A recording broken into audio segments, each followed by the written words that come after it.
तो ये dirty dreams जो हैं वो आखिरकार आते क्यों हैं? जब हम सपनों के अंदर होते हैं, जैसा कि हमने कल भी इस बात को समझा था, हम जब अपने स्पिरिट बॉडी के अंदर होते हैं तो हमारी आत्मा जो है वो आत्मिक जगत के संपर्क में आती है। या तो हम ज्योति के संसार के संपर्क में आते हैं या फिर हम अंधकार के संसार के संपर्क के अंदर आते हैं। और जब हम अंधकार के संसार के संपर्क में आते हैं तो कई सारी दुष्ट आत्माएं हैं जिनको नए नियम के अंदर स्पेसिफिक नाम से पुकारा गया है कि यीशु ने उस व्यक्ति में से अशुद्ध आत्मा को निकाला। अशुद्ध यानी अनक्लीन स्पिरिट को उसके अंदर से निकाला था। साथ ही साथ जब हम सुसमाचारों में और आगे पत्रियों के अंदर भी पढ़ते हैं तो वहां पर पौलुस के द्वारा तिमुथियुस को सिड्यूसिव स्पिरिट्स जो हैं उनके बारे में बताया हुआ है, यानी भरमाने वाली आत्माएं जो है उनके बारे में बताया गया है। ये डीमंस होते हैं, ये दुष्ट आत्माएं होती हैं।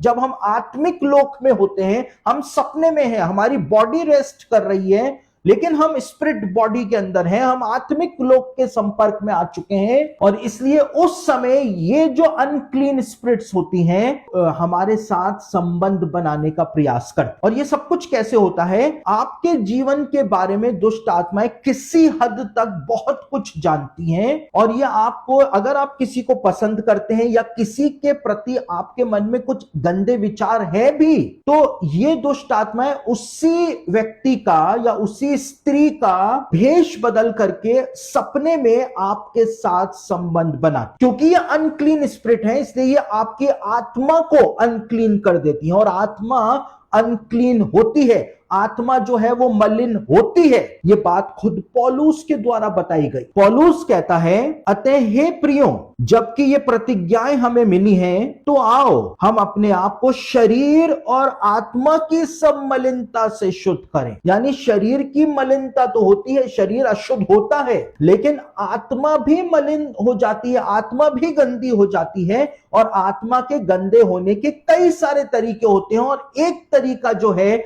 वो ये भी है कि जब डर्टी ड्रीम्स आते हैं तो ये दुष्ट आत्माएं जो होती हैं किसी स्पेसिफिक व्यक्ति का, पुरुष का या स्त्री का भेष बदल करके इंसान की आत्मा के साथ संबंध बनाती हैं।